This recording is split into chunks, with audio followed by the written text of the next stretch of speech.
Greetings, Math 111. This is section 4.2. So again, we're going to continue our discussion about correlation and regression, how data comes together. If something changes on the x value, does it change the y? How does that fit together? So we are actually going to create what we call a linear regression. It is an equation, y equals mx plus b, okay?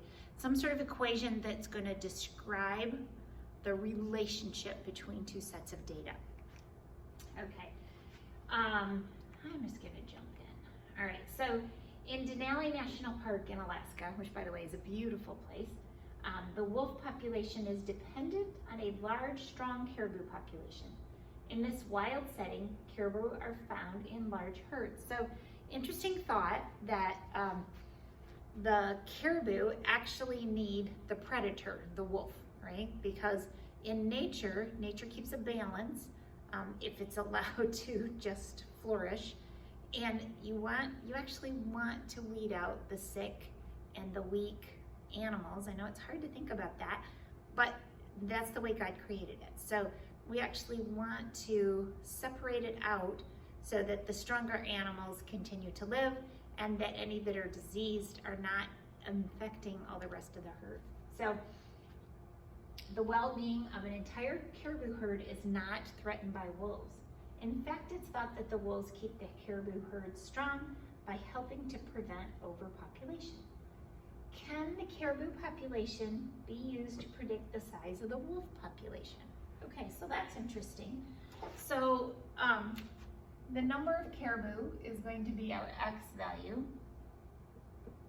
And we actually have a unit for it, but I'm going to just write down caribou and wolf. All right, so the caribou and the wolf population. So, and maybe you never thought about that connection of actually being able to use an equation to predict how many wolves there could be if the caribou was a certain number. Interesting thought there. So let's see, the caribou, this is in hundreds. So in hundreds of caribou for one wolf, okay, just so that you know, because, so really this is 3,000, or we'd say 30,000. This is, or sorry, 3,000, yes. This is 3,400, 2,700, 2,500, okay? So always keep track of your units. Why would we use a smaller number in our graph? Well, honestly, our brains kind of connect that better. You could have just used 3,000 and 3,400 and so forth, but the human brain likes numbers that we can kind of wrap our brain around a little bit better. So they did a scatter diagram. Again, they adjusted so that it's an appropriate scale for the caribou and for the wolves. And do the data indicate a linear relationship between x and y? So that's the first question we want to ask. Does it look like there's genuinely some sort of linear correlation? Again, that's a straight line. Can you find an equation? Yes, of course we can. Can you find an equation for the best fitting line relating x and y? Can you use this relationship to predict the size of the wolf population when you know the size of the caribou population? What fractional part of the variability in y can it be associated with the variability in x? So this statement here, or this question, means when y changes, how did we predict that? Like a little bit of change in x, how does that change y? Back to our putting fuel in your car. So if I put a gallon of gas in my car and gas got, let's say it's $2 a gallon, which is actually, it's less than that right now, but let's say it's $2 a gallon. For every 1 gallon I put in, I'm gonna pay $2 more, right? So if I put in 1 more gallon, I'm gonna pay $2 more. That's my variable change, okay? That's the incremental change. What fractional part of the variability is not associated with the corresponding variability in x? That's that random piece. How does that work? So first of all, we have to come up with some sort of mathematical equation. So my response variable, or my explanatory variable, or my independent variable is the caribou, and then my response is the wolves, are the wolves. So we're gonna find this least squares line or the best fit, all those words mean the same thing, okay? Best fit, least squares. Okay. Feel free to write that on your formula sheet if that's helpful. So what we're gonna do is we're gonna minimize the distance from each point down to this line. And you'll see this is a perpendicular straight up and down distance. So mathematically, we're gonna balance that so that line is in the very best place it could be. It minimizes the distance from each point to that line, okay? So fortunately, there's a beautiful equation that's been developed. Looks a little bit like the R equation that we've done before. So it's the sum of the squares of the vertical distances from the points. We're just looking for, let me just stop here. I was skipping over some things. Y hat equals A plus BX. So you learned in your algebra classes, Y equals MX plus B, right? M is my slope, B is my y-intercept. So my slope can be thought of as a rate, right? My y-intercept, I always think of the y-intercept as a starting point.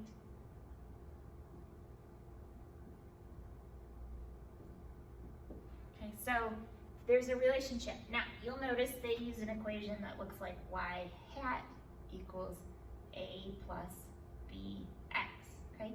A hat, literally this is y hat, is some sort of prediction, okay? So it represents the value of the variable y estimated. So estimated or predicted.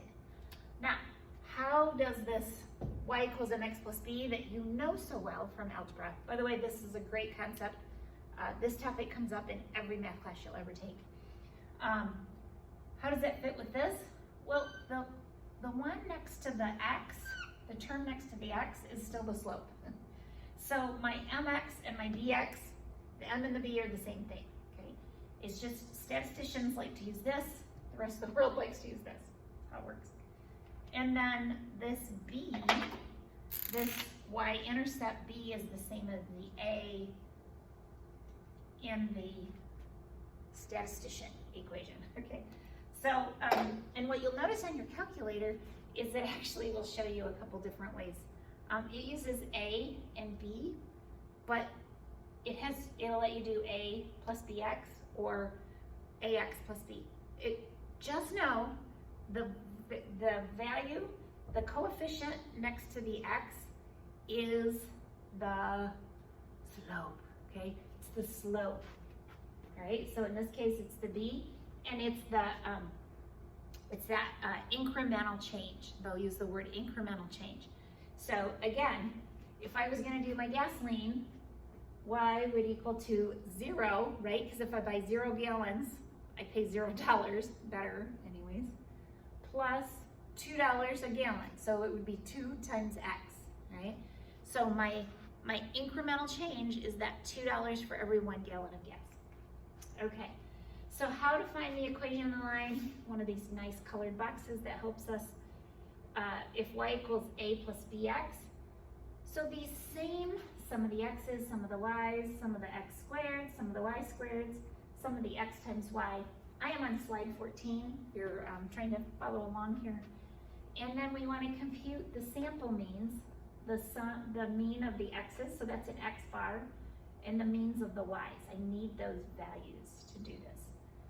So my slope equation is n, so again, how many pairs times the sum of the x times y's, so remember I have to multiply x times y first, minus the sum of the x's times the sum of the y's, n times the sum of the x squared, so square the x's first, minus the sum of the x's, then squared. So I add up all the x's, then I square it. The y-intercept, so what's my y-intercept? In statistician terms, that's the a, okay? Y equals mx plus b. In the mathematical world, it's b. Okay, so a is equal to y bar. What's y bar? It's the mean of all the y values. take the average, add them all up, divide by how many there are, minus b, you just computed b, times x bar, okay? Now, some of you may learn a little bit different technique, and that's totally fine with me. I am not hung up with that. In fact, I'm gonna show you when we get into this next example, how to do it on the calculator also. And of course on Excel, of course. All right, so let's find the least square lines relating to the variable of the caribou and the wolves. And let's jump into this. So here's my x values, my y values that was back a few screens. I add up x's, add up y's. I square each x, then add up. I square each y, then add up.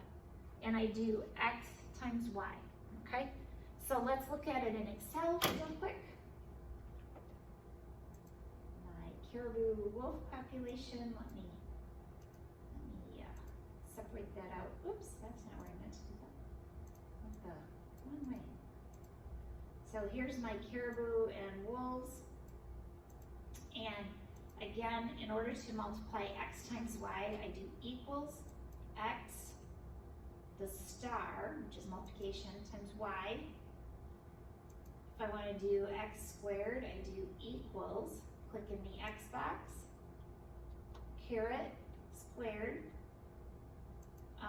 If I want to square the y's, I do equal, click in the x box, caret squared. So now I have my formulas all set up. I can just drag this down, and it just did all that nice math for me. Let's make those numbers a little bit bigger so you can see them better. And then I had actually done the regression line already, but I think I'll get rid of that, and we'll do that in a minute. So that's how you do the raw data, all right? Now, I am going to, because I'm already in Excel, go ahead and show you how to do that regression line, that y equals a plus bx. So if I highlight my x and my y, because I want to insert a scatter diagram. So chart, scatter. So there's my scatter diagram. Again, I could go through and fix the scale so I didn't have all this white space, but for the sake of time, we're not going to do that. I want to, as long as I'm clicked on this chart, now I want you to notice how these tabs change at the top when I click off. See if I click off and some things change. I have to be clicked on a chart, and I want on this tab that says design, this says chart tools, design and format are my two tabs. Design, add a chart element. I'm going to go all the way down to trend line, more trend line options. And what I see are some options over here on the right hand side. Now, if for some reason you click off and don't know where you came from, you want the one that looks like a histogram, so it's kind of like a little graph. So scroll down. We want linear. It'll default to linear, but we're only doing straight lines in this class. And at the bottom it says display the equation on the chart and display r squared. I always just go ahead and click that r squared. Let me close that because it's already magically on our chart. Let me make that bigger so you can see it. So there's my equation. So y equals 1.5993x. So that's my slope because it's next to the x value, 22.361. Now, I already put this information in one of my calculators. Let me get my glasses here. I'm old, need these glasses. So I'm gonna turn it on. I already put that data in. Remember, we clicked on data. And then if I wanna actually do this regression, I click on the second and stat. And it's, this calculator is simple. It has only two options. So two variable statistics. I just got to tell it, yep, that's what I want. If I scroll down, eventually I'll find my A and my B. So I got the same answers, 1.5999. That's my slope. Okay, so the A is the first one. And then, now the tricky thing on this is it doesn't really tell you which is A and B. All the other calculators do, but so that's why I wanted to show you this one. And then my y-intercept is the 22.360. You'll see that on the PowerPoint or on Excel, they went ahead and rounded because you would get the same answer if you rounded up. So use your calculator, use Excel, whichever is more comfortable for you. All right, let's jump back into our PowerPoint.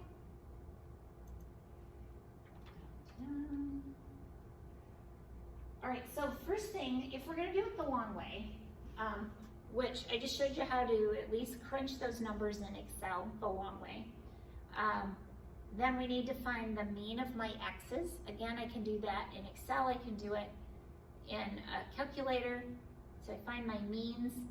I have my, first thing I have to find the slope, right? So if I do it the long way, I take those values from the chart we created and put those in. You'll notice that they did some rounding. Just gotta be a little careful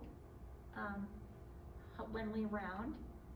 And then if we're gonna do it again the long way, I am totally fine with you always using Excel or your calculator, all right? I'm fine with that. I just want you to understand. If I'm going to find my y-intercept or my starting point, I take the mean of the y's minus b, we just calculated b, right? Times the mean of the x's. So what's mean? It's the average of just the x values. And I do that calculation and I get the 22.35. That's the same thing we got in Excel, same thing we got on our calculator. All right? And then I have an equation. So what is this?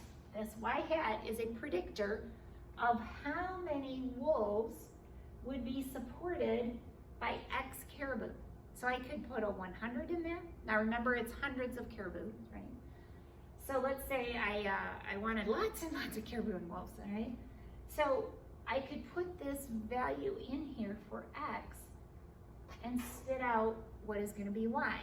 What is that? X is caribou, Y is the number of wolves. So that's kind of the whole point about that.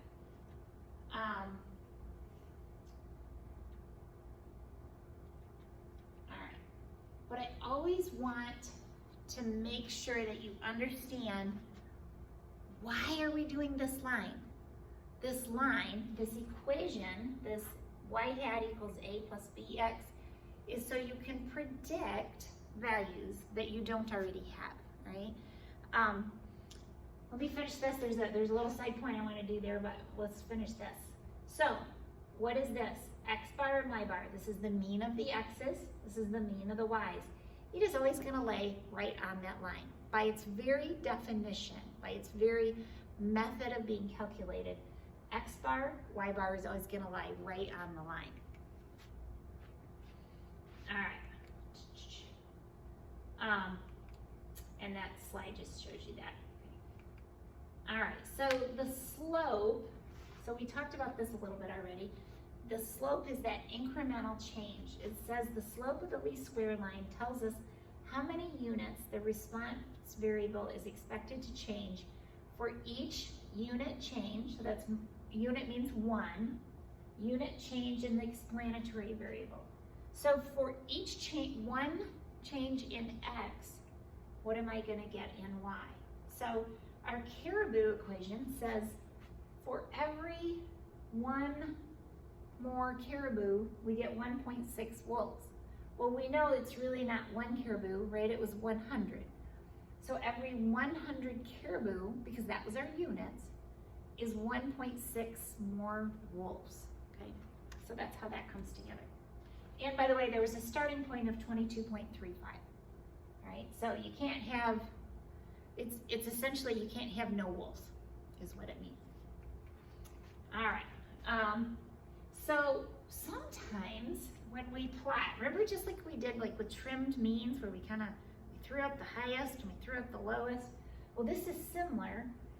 We have this point up here that seems like it's way out in left field, right? Well, maybe somebody didn't do their job right. Maybe when they were weighing those wrestlers that they didn't weigh them properly. Like one of them still had their shoes on, or maybe he was standing funny on the scale, right? They're teenage kids, you know, that could happen.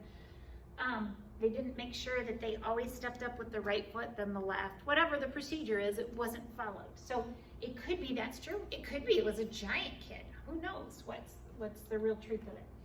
But a point is influential if removing it would substantially change the equation. So I find this, sometimes I teach a physical world and we'll do some labs, and sometimes you have some data that it just looks like it doesn't fit, right? If we take that out, then we get much close to what the theoretical answer is supposed to be, right? So that's okay, sometimes to take a point out. And the nice thing, Excel, it's really easy to take it out. In your calculator, you can remove it also, but I think it's easier even in Excel. So if you looked at the difference, see how what this line is doing here with this point out in left field, and look at the slope, 3.47. If I take that out, look how much flatter that line is, and it's 1.45. Okay, so big change. If a data set has an influential point, look at the influential point carefully. Make sure it's not the result of a data collection error or data recording. Okay, it could be a valid point. It could be it needs to be thrown out. Okay, you got to look at the data, right? So that's why statistics is maybe a little bit more of an art, because sometimes you have to look at the data and find out, does it look like this all fits together, or does it look like something is out in left field? All right, have a great day, guys.